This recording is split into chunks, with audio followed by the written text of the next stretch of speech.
Pues ya casi es año nuevo, ¿no? Ya se está acabando el 2017 y creo que el texto que toca hoy, vamos a seguir en nuestro estudio de Marcos, y creo que el texto que toca hoy viene muy como al caso, ¿no?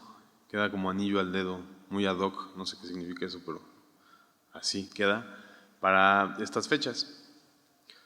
Entonces, vamos a ver Marcos 13, vamos a orar, ¿va? Dios, gracias por esta noche y ponemos en tu tiempo, en tus manos el estudio de tu palabra, ¿no?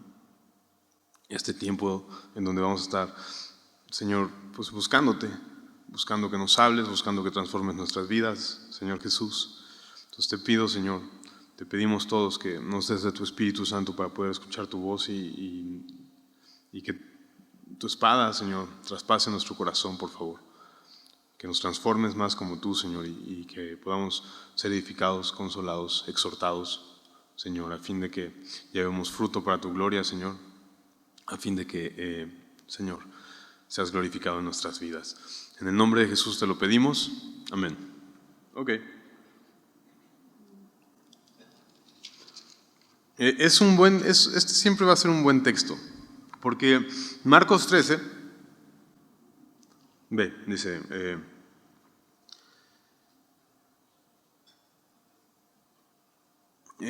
dice Marcos 13, versículo 1, dice: saliendo Jesús del templo le dijo a uno de sus discípulos: Maestro, mira qué piedras y qué edificios, ¿no? Realmente el templo de Herodes era bastante grande y bastante hermoso.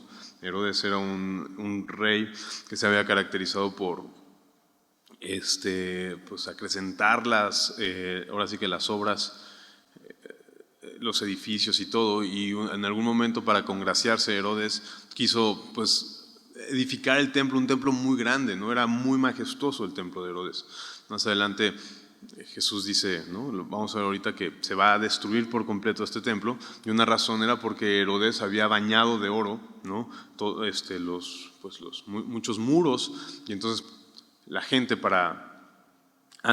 había tanto oro, en la casa de Herodes, que había tanto oro en el templo de Herodes, que cuando tomaron Jerusalén e incendiaron el templo, ¿no? El oro se fundió y se metió entre las piedras, y las piedras se las llevaron. Entonces había mucho oro en ese templo, y era muy hermoso ese templo, y era muy grande ese templo, ¿no? Entonces, de alguna manera, uno de sus discípulos como que quiere impresionar a Jesús, ¿sabes? Probablemente Jesús era un buen campirano, norteño, ¿no? Y pasaba mucho tiempo en la región norte de Israel, en Galilea y en Nazaret, ¿no? Y tal vez llegaba a la gran ciudad y dijeron: mira, maestro, cuán grande y qué bello es nuestra nación, cuán grande y qué hermosa es nuestro templo, qué bella y gigantesca es nuestra religión, ¿no te parece?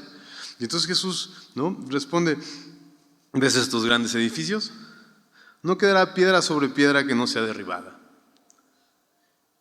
Y se sentó en el Monte de los Olivos, frente al templo, ¿no? En el Monte de los Olivos pues se podía ver el templo con una gran perspectiva, o con una gran panorámica del templo. Y Pedro y Jacob, Juan y Andrés le preguntaron aparte: dinos cuándo serán estas cosas, ¿no? Y este capítulo, esta porción de la Biblia, tal vez muchos subtítulos en sus Biblias, tal vez tu Biblia tiene subtítulos, y muchos dicen señales antes del fin, ¿no? Y viene ad hoc, o viene al caso, esta porción, porque definitivamente es el deseo de conocer el futuro.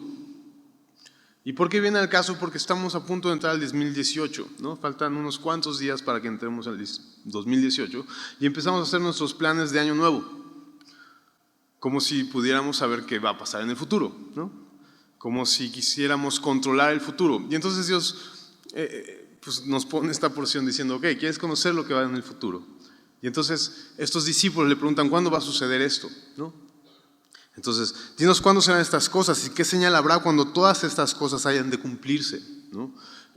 Realmente, si lo vemos en los otros evangelios, en el evangelio de Mateo, en el evangelio de Lucas, Mateo 24, ¿no?, Lucas 21, que son como pasajes paralelos, la pregunta real es: ¿cuándo se...? Mira, vamos allá, vamos rápido a Mateo 24. Híjoles, no estaba esto en el script, pero bueno, dice, versículo 2 de Mateo 24, respondiendo él les dijo, ¿veis todo esto? De cierto os digo que no quedará aquí piedra sobre piedra, que no será derribada. Y estando él sentado en el monte de los olivos, los discípulos se le acercaron, dinos, ¿cuándo serán estas cosas? ¿Y qué señal habrá de tu venida y del fin del mundo? Entonces en realidad son 3 preguntas. ¿Cuándo sucederán estas cosas? ¿Qué cosas? Básicamente la destrucción del templo, ¿no? ¿Qué señal habrá de tu venida y del fin del mundo? Que básicamente son 2 juntas, ¿me explico? Entonces, lo que va a responder aquí Jesús, de alguna manera, son las 3 preguntas. ¿Cuándo se va a destruir? O va a hablar acerca de la destrucción del templo de Jerusalén.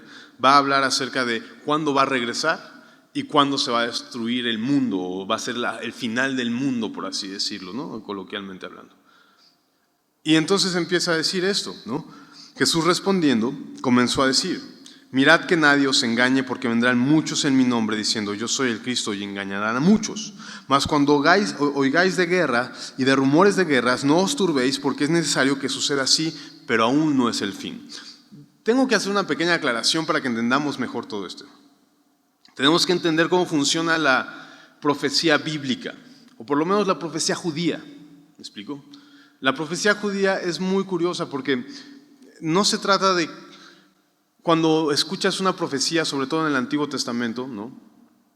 Ves una profecía y la mayoría de nosotros tratamos de decir, ok, ¿a qué suceso está haciendo referencia a esta profecía? ¿No? Y entonces intentamos como apartar lo que no sea y quedarnos con uno. Esto debe estar haciendo referencia a un suceso. Pero la profecía bíblica, la profecía judía no es así. La profecía judía es al contrario. La profecía judía más o menos funciona, ¿cuántos sucesos pueden caber en una misma profecía? ¿No?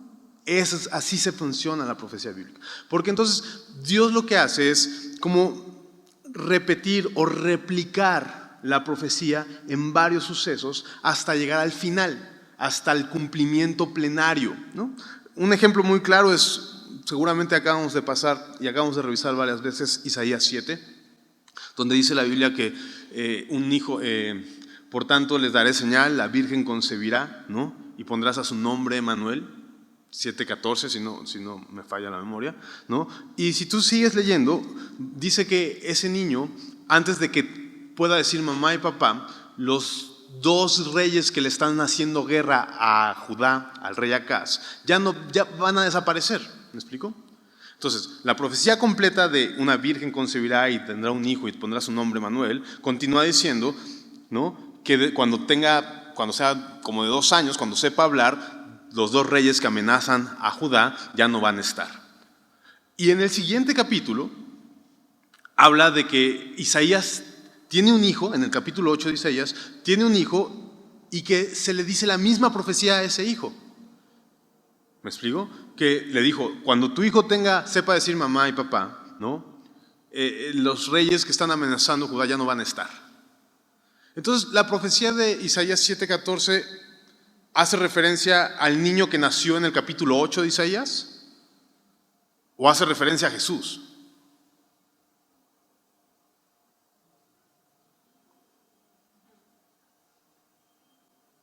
A las 2. A ambas 2. Entonces, así funciona la profecía bíblica. La profecía bíblica funciona es cuántas profecías pueden caber. Por ejemplo, Babilonia. ¿Sabes cuántas veces le dice en Isaías, sal de Babilonia? ¿No? Y muchas veces que habla de Babilonia, ese mismo pasaje lo puedes ver prácticamente replicado en Apocalipsis. Entonces, en Isaías hace referencia a ¿qué Babilonia? ¿A la Babilonia imperial que los iba a conquistar? ¿O hace referencia a la Babilonia espiritual que menciona en Apocalipsis? ¿A cuál? A las 2. ¿Ya vamos entendiendo? Entonces, esta profecía que Jesús va a lanzar es exactamente igual. Va a hacer referencia a varios tiempos, no a uno, porque todas estas cosas se van replicando hasta llegar al cumplimiento plenario, el cumplimiento pleno, el final cumplimiento. ¿Me explico? Y es lo que va a suceder. Y entonces aquí le dicen, Señor Jesús, ¿cuándo van a suceder todas estas cosas? ¿No? Y entonces Jesús responde: mira que no te engañen, porque vendrán muchos en mi nombre diciendo yo soy el Cristo, y engañarán a muchos. Mas cuando oigáis de guerras y de rumores de guerras, no se turben, porque es necesario que esto suceda así, pero aún no es el fin. Porque se levantará nación contra nación y reino contra reino, y habrá terremotos en muchos lugares, y habrá hambres y alborotos y principios de dolores honestos, ¿no? Pero mirad por vosotros mismos, porque os entregarán a los concilios, en las sinagogas os azotarán, y delante de gobernadores y de reyes os llevarán por causa de mí, para dar testimonio a ellos. ¿En qué momento está haciendo referencia Jesús esto? O sea, cuando está dando esta profecía, ¿a qué momento está tratando de referirse? Es interesante. ¿Hacia el final de los tiempos, como se conoce? Sí y no. Si tú lees en Lucas 21, te lo voy a leer de manera muy rápida. Si tú lees en Lucas 21, dice, ¿dónde está? Acá está. Versículo 7, le preguntaron diciendo: Maestro, ¿cuándo será esto? ¿Y qué señal habrá cuando estas cosas estén por suceder? Y dice prácticamente lo mismo: mirad que no seas engañados, porque vendrán muchos en mi nombre diciendo yo soy el Cristo, ¿no? Versículo 9, y cuando os oigáis de guerras, de sediciones, no se alarmen, porque es necesario que estas cosas acontezcan primero, pero el fin no será inmediatamente, ¿no? Entonces se levantará nación contra nación y reino contra reino, y habrá grandes terremotos, y en diferentes lugares hambres y pestilencias, y habrá terremotos. Prácticamente es una calca de lo que estamos diciendo, pero incluye una pequeña frase. Al final, si tú te vas en el versículo 20, pero cuando vieres, ¿a quién? En el versículo 20 de Lucas 21, cuando vieres, ¿a quién? A Jerusalén rodeada de ejércitos, sabed entonces que su destrucción ha llegado. Y dice el siguiente versículo: entonces los que estén en Judea, huyan a los montes, y los que en medio de ella, váyanse, y los que están en los campos, no entren en ella. ¿Sabes que en el año 70 después de Cristo sucedió exactamente lo mismo? Hubo terremotos incluso, y incluso el historiador Josefo cuenta cómo hubo una gran señal en el cielo como una espada. Y hubo rumores de guerras, de que iban a conquistar Jerusalén. Y gracias a esta profecía, todos los cristianos, ¿sabes qué hicieron? Se salieron de Jerusalén, se fueron de Judea y se fueron a esconder a los montes, porque efectivamente conquistaron Jerusalén, conquistaron el templo, ¿no? Se cumplió esto de que se llevaron hasta las piedras del templo, ¿no? E incluso muchos de los cristianos fueron criticados por sus hermanos judíos por no quedarse a defender. ¿Por qué no se quedaron a defender? Porque ellos sabían, o por lo menos porque ellos, los discípulos de Jesús, creían a su profecía. Entonces, esta profecía de estos finales antes del fin se está replicando. Se replicó 70 años después de Cristo y, oh sorpresa, se sigue replicando en el día de hoy. Hoy mismo sigue habiendo rumores de guerra. Hoy mismo sigue habiendo grandes terremotos, ¿no? Bueno, para muestra, pasa por ahí por Cuapa y verás que hay grandes terremotos todavía, ¿no? Entonces, sigue sucediendo esto. Y un poco, vamos, no es. Si tú quisieras delimitar un tiempo con estas palabras, no podrías. Porque todo el tiempo ha habido guerras y rumores de guerras. Creemos que se está acercando el tiempo final porque realmente, por ejemplo, Daniel 12 dice que la ciencia crecerá, que andarán en carros, bueno, no en carros, pero que andarán de un lado para el otro todo el mundo, ¿no? Como que haciendo referencia a una fácil comunicación, un fácil transporte, ¿no? Tal vez si vemos por ahí que las cartas en Apocalipsis a las iglesias, ¿no? La última carta, las cartas en las iglesias, las cartas a las iglesias en Apocalipsis, cada una de ellas, los estudiosos ven que cada una de ellas también puede representar una época de la iglesia, y la última carta, la de la Odisea, representa a la iglesia que se caracteriza por ser rica, millonaria, pero está totalmente muerta, ¿no? Y digamos que es la última iglesia, como el tiempo en que estamos viviendo hoy. Nunca se ha caracterizado la iglesia en ser tan rica como hoy, como en esta época. Entonces, hay varias cosas que podemos creer que sí, efectivamente estamos caminando hacia lo último ya, ¿no? El Estado de Israel, que ya está hecho, nos dice, ya es lo último. Sin embargo, no, este texto no es para decir, bueno, busca las señales para que veas si ya va a venir el Señor o no. Este texto es decir, simplemente va a ir increciendo, por así decirlo. Va a ir creciendo. Las guerras y rumores de guerra siempre van a estar. Entonces, lo que quiero decirles en este primer punto es que el mundo no va a cambiar. En el 2018, ¿no? Ahora que faltan unos cuantos días para llegar al 1 de enero, el mundo va a seguir exactamente igual. El mundo va a seguir caído y el mundo va a seguir ofreciendo pecado y ofreciendo una falsa satisfacción y ofreciendo una falsa salida, y va a seguir igual. Pero el mundo no va a cambiar, pero el problema aquí, lo que dice Jesús es: cuidado que tú cambies a Jesús. ¿Me explico? Lo dice aquí: mirad que nadie os engañe, porque vendrán muchos en mi nombre diciendo yo soy el Cristo, y engañarán a muchos. Dicho sea de paso, en el año 70, ¿no?, había mucha gente desde antes diciendo yo soy Jesús, yo soy el Mesías, sígame a mí, ¿no? Y a lo largo de la historia sigue habiendo mucha gente proclamándose el ungido de Dios para que se le siga, ¿no? Pero espiritualizando un poco, ¿no?, o aterrizándolo a una aplicación, tenemos que tener cuidado que el mundo no lo cambiemos, que no cambiemos a Jesús por el mundo, ¿verdad?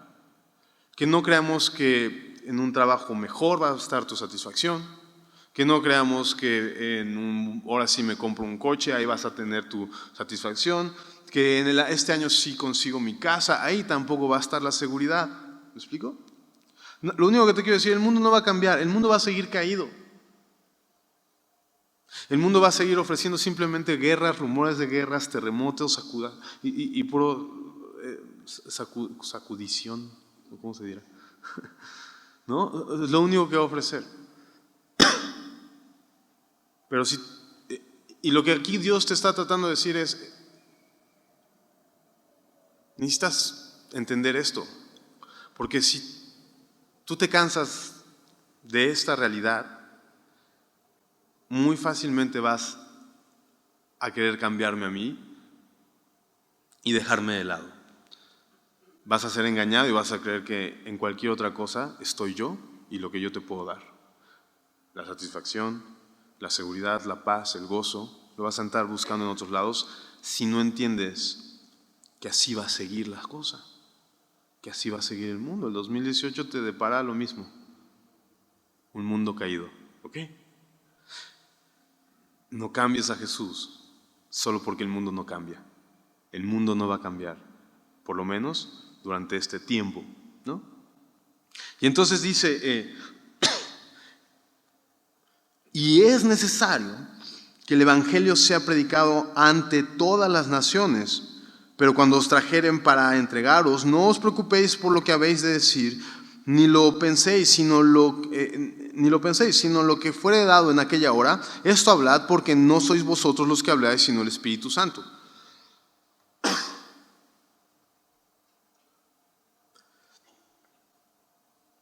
Entonces, si el mundo no va a cambiar, si no podemos esperar que el mundo cambie, ¿qué esperamos? ¿Esperamos algo o no esperamos nada? La verdad es que sí. No esperemos que el mundo cambie, esperemos ver la gloria de Dios. Eso es lo que tenemos que... O sea, que tu propósito de año nuevo sea ver la gloria del Señor, ¿ok? Sí, en la máxima expresión que eso sea.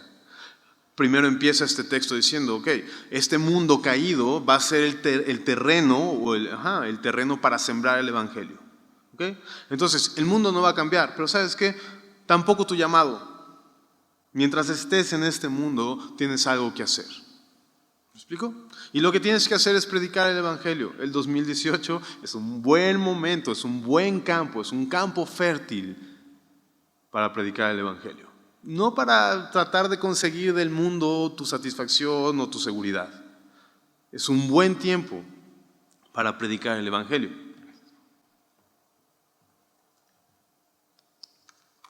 ¿Ok? Entonces, ahí es, ¿qué esperar? Ver manifestada la gloria de Dios. ¿Cómo? Que la gente venga y crea en Cristo. ¿Me explico? Pero no solo eso, sino aquí dice, va a haber problemas. De hecho, por predicar mi evangelio, el mundo no va a cambiar, y por predicar mi evangelio, el mundo te va a perseguir. ¿Ok? Pero no te preocupes. Dice aquí que el Espíritu Santo hará que des testimonio y te pondrá las palabras para que testifiques de Cristo.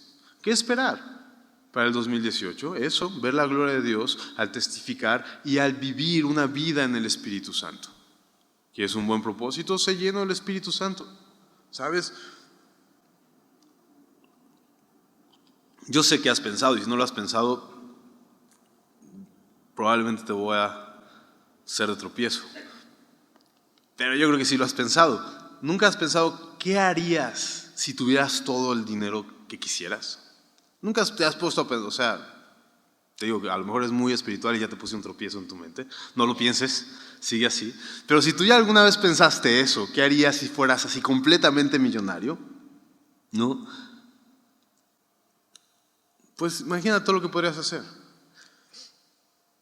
Pero ahora quita eso y pon en tu mente esto. ¿Qué harías si fueras lleno de todo el Espíritu Santo? Imagínate las cosas que harías si tuvieras todo el dinero que quisieras, versus todas las cosas que harías si estuvieras repleto del Espíritu Santo. ¿Te imaginas tu 2018? ¿Cómo sería tu 2018? Yo lo que está tratando de decir, espera la manifestación gloriosa de Dios. Vive para eso. No esperes que el mundo te dé lo que no te puede ofrecer, lo que no te puede dar. ¿No? Sí te lo ofrece, pero no te lo puede dar. No esperes conseguir en el mundo lo que solo Dios puede hacer. El mundo no va a cambiar y tampoco tu llamado. Predica el Evangelio y vive una vida llena del Espíritu Santo. ¿Qué esperar para este 2018? Eso, vivir una vida en el poder de Dios. Porque a través de vivir en el poder de Dios ves su gloria, ¿no es verdad? Ves la gloria manifestada de Dios, utilizándote y haciendo su obra en ti. Eso es lo que tienes que hacer. Eso es lo que has de anhelar en el 2018. Eso es lo que aún tenemos que estar haciendo. Yo te lo he dicho. Ya te lo he dicho. Y si no, te lo vuelvo a decir. Si no estás sirviendo al Señor, ¿no te convendría mejor estar con Él? Es la verdad. No en mala onda ni nada. La verdad es que no. Pablo decía, ¿sabes qué? Estoy puesto en estrecho porque quisiera irme con el Señor, lo cual es muchísimo mejor, pero aún me quiero quedar aquí para servirles a ustedes, iglesia. O sea, si se quería quedar era porque quería seguir sirviendo. Pero si no estás sirviendo, ¿para qué? ¿Para qué te quedas? ¿No sería mejor que el Señor te llame a su presencia? Entonces creo que hay un buen propósito para el cual vivir aquí el 2018, ¿no? Ver la gloria de Dios en este mundo, en este tiempo, en esta vida, en este 2018, ¿no? Y entonces dice eso, el versículo 12, y el hermano entregará a la muerte al hermano y el padre al hijo, y se levantarán los hijos contra los padres y los matarán. Y seréis aborrecidos de todos por causa de mi nombre, mas el que persevere hasta el fin, éste será salvo, ¿no? Y toda esta idea de que se irán el hermano contra el hermano, el padre contra el hijo contra el padre, es algo que sucedió en aquel entonces, que ha sucedido a lo largo de la historia del cristianismo y que sucede hoy mismo en día, ¿no? Tú puedes ir a los países musulmanes y te das cuenta de esta realidad, pero también puedes leer la historia de la iglesia y te das cuenta de lo mismo. No ha cambiado nada, no va a cambiar, sigue siendo lo mismo, ¿no? Y entonces dice, seréis aborrecidos de todos por causa de mi nombre, mas el que persevere hasta el fin, este será salvo. Y aquí podría creerse que tiene que ver con la idea de me voy a ganar mi salvación, voy a echarle ganas hasta el final, no voy a hacer que al último me tropiece y ya no sea salvo. Y no, esa es la idea, porque tú y yo sabemos que la salvación no es por obras, sino es por fe y por gracia, ¿ok? Entonces, ¿cuál es el sentido de este texto? El sentido de este texto es más o menos lo que Pablo alguna vez le dijo en Hechos, ¿no? Que es necesario que a través de muchas tribulaciones entremos al reino de los cielos, no como un requisito, sino como una realidad. ¿Me explico? No como un requisito, sino como una consecuencia natural de ser cristiano y vivir en un mundo caído. ¿Me explico? Y lo que está tratando de decir es aquí el que se quede hasta el final, porque la palabra aquí es soportar o ponerse debajo, ¿no? soporte las pruebas hasta el mero final, pues verá la salvación. No como requisito, porque no es por obras, sino como consecuencia. ¿Sí me explico? ¿Sí eso debo entender? Ahora, a partir de este momento, el texto parece indicar que va a empezar a hablar acerca de lo que la Biblia puede mencionar como el día del Señor. Dice, si te das cuenta, en Mateo 24, ¿no? Dice todo esto hasta el capítulo 13, ¿no? Ni siquiera desde el versículo 24:12 dice: y por haberse multiplicado la maldad, el amor de muchos se enfriará, mas el que persevere hasta el final será salvo, ¿no?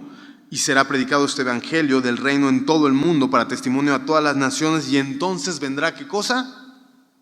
El fin. Entonces estamos en un periodo primero en donde digamos que hay mucha tribulación, hay muchos rumores de guerra, hay mucha guerra latente y hay mucha persecución hacia los cristianos, pero hay mucha evangelización, hay mucha actividad del Espíritu Santo en el mundo. Y eso es lo que no ha cambiado desde el tiempo de Cristo hasta hoy. Eso no ha cambiado, ¿no? Y eso va a seguir igual. Pero después de que pase esto, viene el fin. ¿Y cuál es el fin? En estos 3 evangelios, ¿no? Lo marca generalmente el anticristo, por así decirlo, ¿no? Checa, dice: pero cuando veáis la abominación desoladora de que habló el profeta Daniel, puesta donde no debe estar, el que le entienda, entonces los que están en Judá huyan a los montes, ¿no? Esta es una profecía que está en Daniel, ¿no? Y básicamente es este momento en donde Daniel dice: va a haber un momento en donde se va a poner la abominación desoladora, ¿no? Y digamos que abominación significa persona o ídolo puesta en el templo de Dios, ¿no? Eso era lo que estaba profetizando Daniel, que una abominación iba a ser, la abominación desoladora iba a ser puesta en el templo de Dios, ¿no? Una persona o un ídolo al cual se le rinde idolatría, ¿no? Y esta profecía, de alguna manera, se ha replicado o se replicó varias veces en la historia, ¿no? En el 167 a.C., un emperador, Antíoco Epífanes, puso, ¿no?, en el templo, en el mero lugar santo, la estatua de Zeus, por ejemplo, ¿no? Entonces ya se cumplió esa profecía de alguna manera, pero no completamente, porque Jesús la vuelve a predicar. ¿Me explico? Entonces, en el año 67-68, Josefo narra que los celotes, ¿no?, estos con mucho celo de la religión judía, por eso eran celotes, no es cierto. No sé por qué le dicen así, la verdad, pero estos revolucionarios, ¿no?, estos, digamos, activistas, ¿no?, pusieron en estos años 67 y 68, quitaron al sumo sacerdote y pusieron a un sacerdote, pues ahora sí que apócrifo, ¿no? Un tal Fani, dice Josefo. Entonces, de alguna manera se volvió a cumplir esta profecía. Pero en 2 de Tesalonicenses 2, de Tesalonicenses 2, del versículo 3 al 4, Pablo vuelve a decir lo mismo, ¿no? Y está hablando específicamente, vamos allá, del anticristo. 2 de Tesalonicenses. Sí, la verdad es que son todos estos temas que dices, wow, no, están simpáticos. Pero dice 2 de Tesalonicenses, ¿qué les dije? Si quieres, exacto. Nadie os engañe en ninguna manera, porque no vendrá sin que antes venga la apostasía y se manifieste el hombre de pecado, el hijo de perdición, el cual se opone y se levanta contra todo el que se llama Dios y es objeto de culto, tanto que se sienta en el templo de Dios como haciéndose pasar por Dios, ¿no? Entonces, básicamente está haciendo referencia otra vez a un cumplimiento plenario o último. Y es el momento en donde empieza el fin, por así decirlo, por lo menos para el pueblo judío al que se le está dirigiendo estas palabras, ¿no? Porque va a estar bien padre, todo va a estar bien padre para ellos, o por lo menos no va a estar tan terrible, mejor dicho, hasta el momento en que se descargue el anticristo, pida adoración, venga el Espíritu de Dios sobre los judíos, reconozcan que Cristo era el verdadero Mesías y entonces empiece el anticristo a hacer guerra contra todos los judíos y contra todos los cristianos. Y entonces viene toda la cosa fea, ¿no? Viene todo lo que vamos a leer ahorita, que va a ser pura persecución contra los judíos. ¿Por qué contra los judíos? Porque el mismo Pablo en Tesalonicenses, en la primera carta, en el capítulo 4, mencionaba que nosotros, la iglesia, va a ser raptada, ¿no? Vamos allá rápidamente. Primera Tesalonicenses.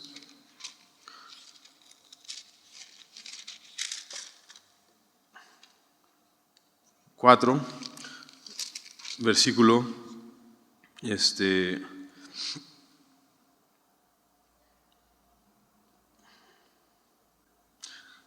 15, ¿no? Si quieres 14, porque si creemos, 1 Tesalonicenses 4, 14, porque si creemos que Jesús murió y resucitó, así también traerá Dios con Jesús a los que durmieron en él, por lo cual decimos esto en palabra del Señor, que nosotros que vivimos, que habremos quedado hasta la venida del Señor, no precederemos a los que durmieron, porque el Señor mismo, con voz de mando, con voz de arcángel y con trompeta de Dios, descenderá del cielo, y los muertos en Cristo resucitarán primero. Luego nosotros, los que vivimos, los que hayamos quedado, seremos arrebatados, ¿no? O la palabra rapto, arpazo, ¿no? Seremos raptados juntamente con ellos en las nubes para recibir al Señor en el aire, y así estaremos siempre con el Señor, ¿no? Entonces, de alguna manera, la Biblia enseña que seremos raptados antes de que empiece la gran tribulación.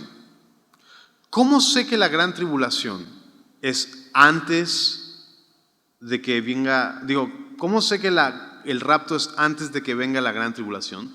Bueno, eso es un tema un poco complicado, ¿no? Hay muchas opiniones encontradas. Yo personalmente, a lo largo, yo creo que, y hablo por varios pastores que estamos aquí en Semilla, creo que nosotros creemos que el rapto es antes por varias razones, ¿no? Me parece que en distintivos, las conferencias de distintivos de Semilla y Mostaza se explica lo que creemos del rapto, ¿no? Básicamente creemos que es antes, y yo personalmente creo, porque el Señor Jesús dice, ¿no?, que Él va a venir antes, ¿no? Él va a venir por su iglesia, pero que ese día nadie lo sabe. ¿Me explico? Y los tiempos en la gran tribulación están muy bien establecidos, ¿no?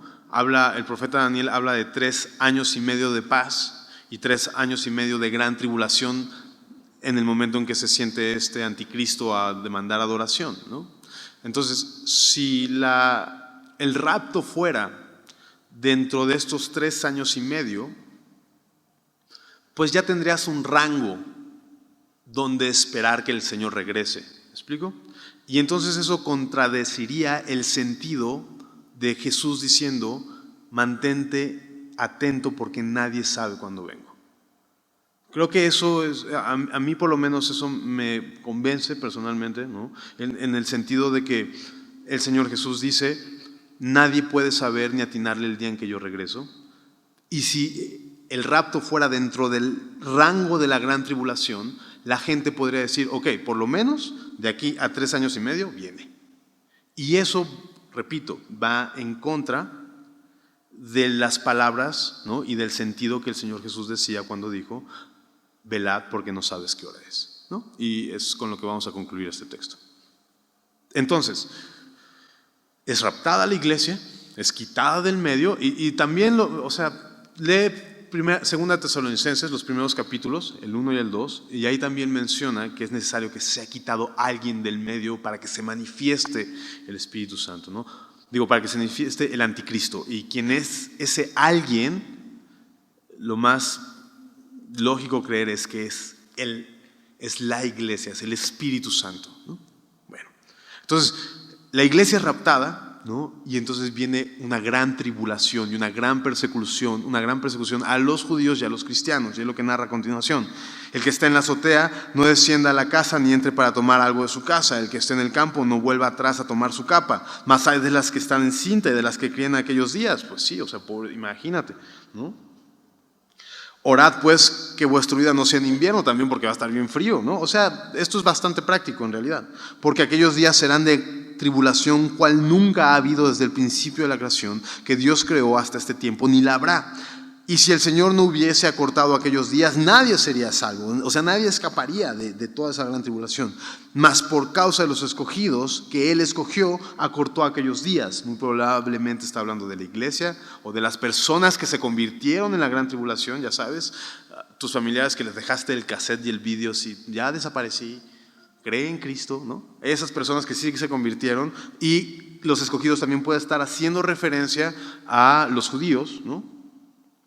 Entonces, si alguno os dijere, mirad, aquí está el Cristo, o mirad allá, no le creáis, porque una de las cosas es que el anticristo va a hacerse pasar por Cristo. No les crean, en medio de esta gran tribulación, no crean.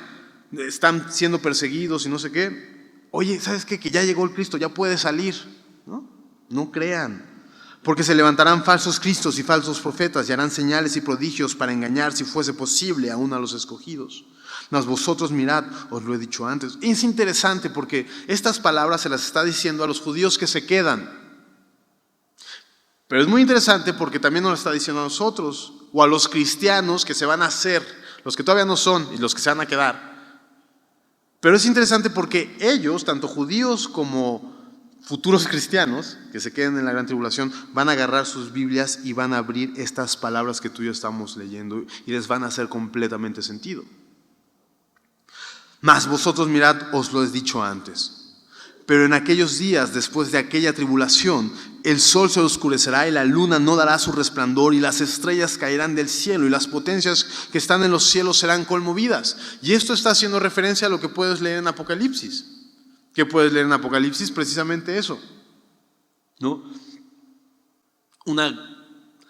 Un cataclismo universal, ¿no? Una gran tribulación de magnitudes cósmicas, ¿no? Geológicas. Un juicio de Dios sobre la tierra que va a impactar incluso al mundo, a los continentes, a los mares, a los cielos. Es un poco lo que está diciendo, ¿no? Y otra vez, ¿cuáles son los tiempos? Ya sabes, la profecía bíblica es incierta, pero básicamente estos versículos está introduciendo toda esta gran catástrofe que va a suceder, ¿no? Entonces verán al Hijo del Hombre, después de esta gran tribulación hacia los judíos, después de esta gran catástrofe geológica y cósmica, ¿no? Porque van a caer meteoritos y cosas así. Después de esta gran catástrofe, dice, entonces verán al Hijo del Hombre que vendrá en las nubes. ¿Cómo? ¿Cómo? Pero así que suene. ¿Cómo? Con gran poder y gloria. ¿Ok? Entonces, la manifestación del Señor no va a ser así como, ay, sí, mira, ahí está. No. Cuando vengan y te van a tener que decir, ¿me explico? Porque va a ser tan evidente que todos van a decir, wow, porque va a venir con gran manifestación de poder y gloria. ¿Ok? Y solamente esto, ¿no? Decirte esto. ¿Qué esperar? La gloria del Señor. Tú no sabes si en el 2018 te mueras. La verdad que no. La Biblia dice que ni siquiera hagas muchos planes. Está bien que hagas planes y que seas prudente y que seas sabio, ¿no? Como Proverbios dice, pero también dice que no creas que porque tú lo dices ya va a suceder. Probablemente en el 2018 veas la gran manifestación de la gloria del Señor. Y la Biblia nos exhorta a estar preparados para ese momento, ¿no? Buscar su gloria desde aquí a través de predicar el Evangelio, a través de vivir con poder del Espíritu Santo, a través de una vida del Espíritu Santo, no buscando las cosas del mundo, no buscando lo que solo Cristo puede ofrecer, buscarlo en el mundo, no, sino haciendo la obra del Señor, predicando el Evangelio, viviendo en el poder del Espíritu Santo, ¿no? Esa es ves la gloria de Dios de manera, digámoslo, parcial, ¿no? Espera eso para el 2018, pero siempre con la mira de que en cualquier momento el Señor regresa por nosotros. Y ese debe ser tu enfoque siempre cuando veas hacia el futuro. El día en que te vayas a reunir con Él. Ya sea que tú vayas o Él venga.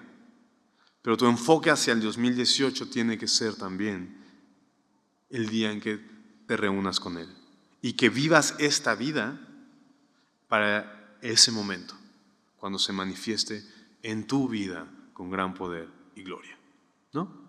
Y entonces, dice el versículo 27, ya hablando más como en contexto de los judíos, enviará a sus ángeles y juntará a sus escogidos, ¿no? Bueno, otra vez, estos tal vez cristianos que hayan quedado, pero también seguramente los judíos, y los juntará desde el extremo de la tierra hasta el extremo del cielo, ¿no?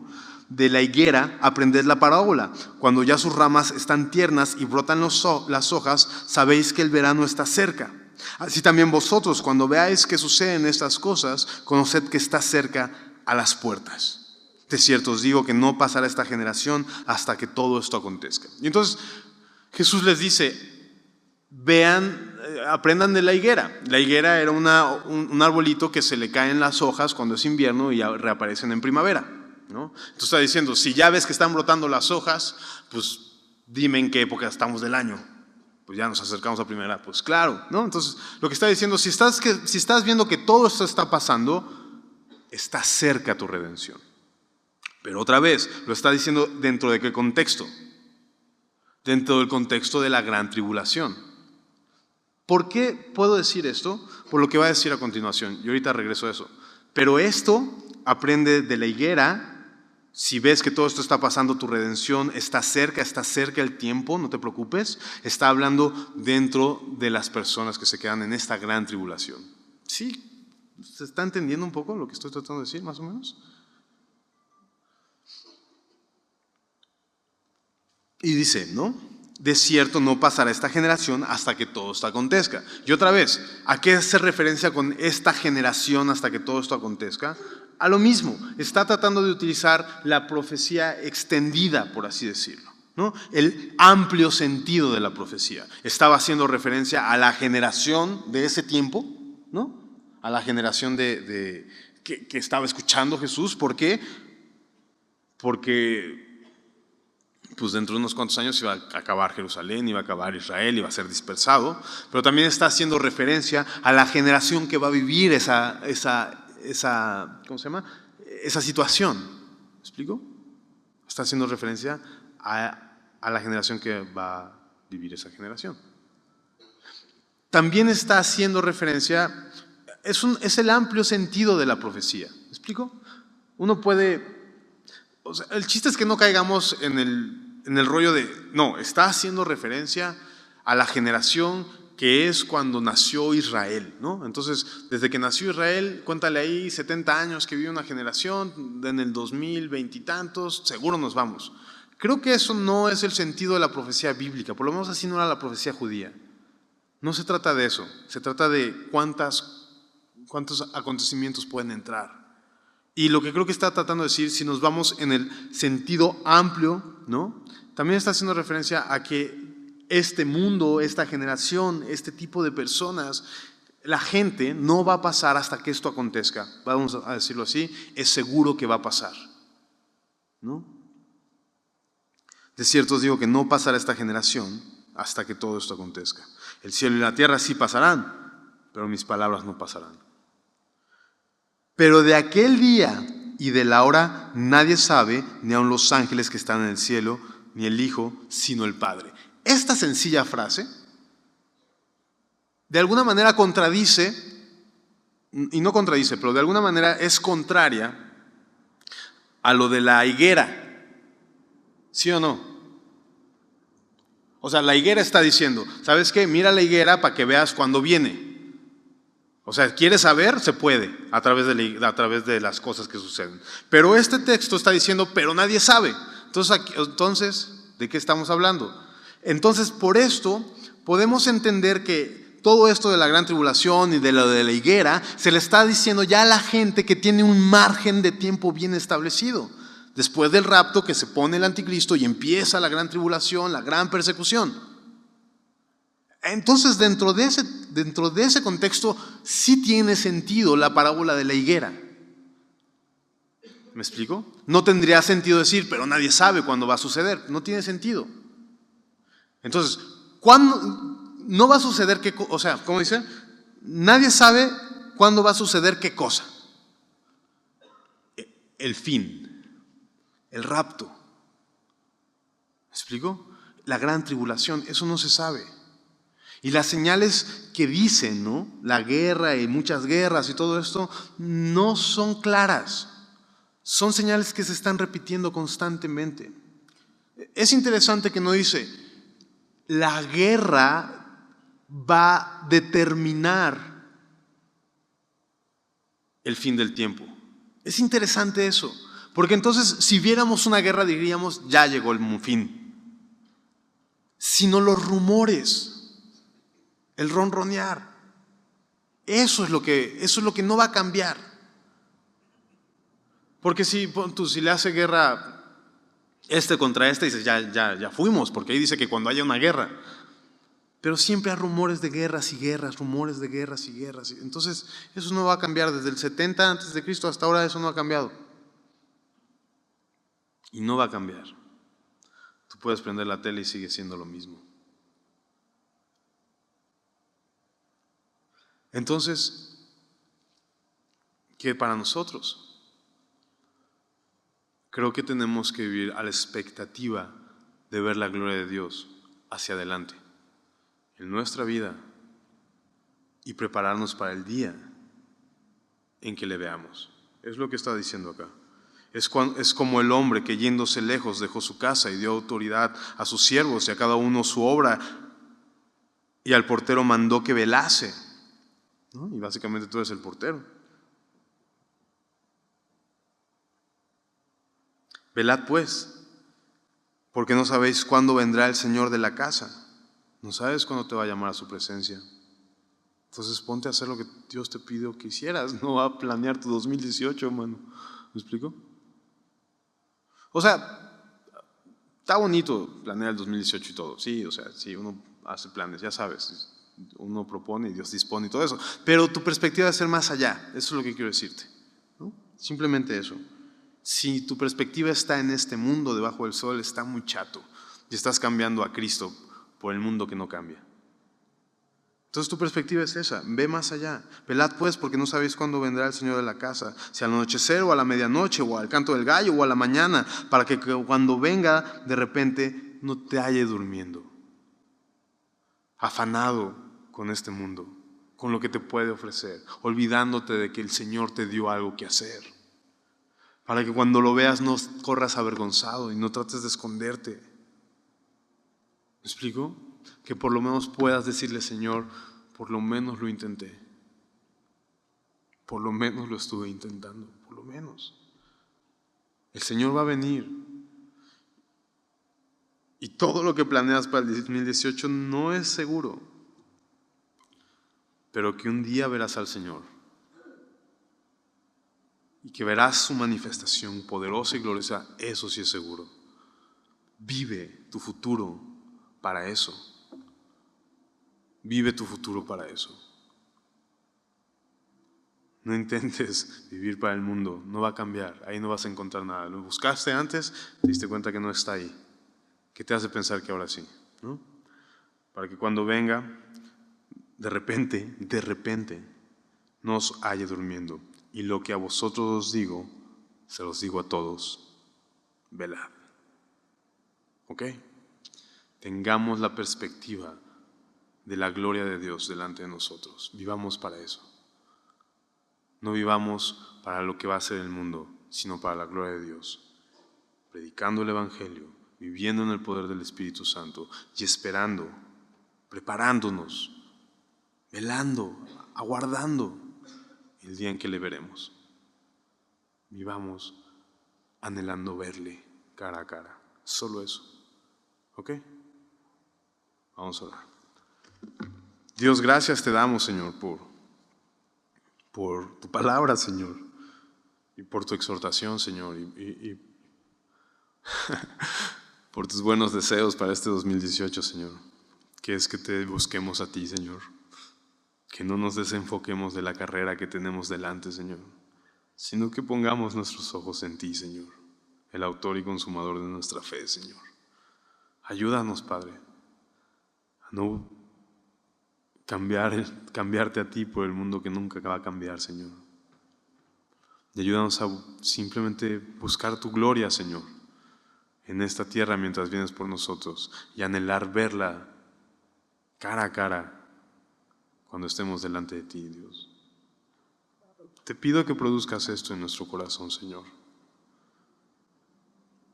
Nos encantaría tener un fuego fervoroso, Señor, para hacer esto, Señor. Y te ruego, Señor, que descienda tu Espíritu Santo, Señor, y que produzca, Señor, ese deseo que en nosotros no está, Señor. Que robes nuestras vidas, te las damos por completo, Señor. Que las arrebates, las transformes, Señor. Y nos ayudes a desear, Señor, a tu Espíritu Santo, Señor, más que cualquier otra cosa en este mundo, Señor. Señor, envístenos de poder, Señor. Envístenos con tu poder. Permítenos vivir para tu gloria, Señor. Para que cuando estemos delante de ti, por lo menos te digamos que lo intentamos, Dios. Que intentamos agradarte, Señor. Que intentamos caminar tus caminos, Dios. Te amamos, Jesús. Amén.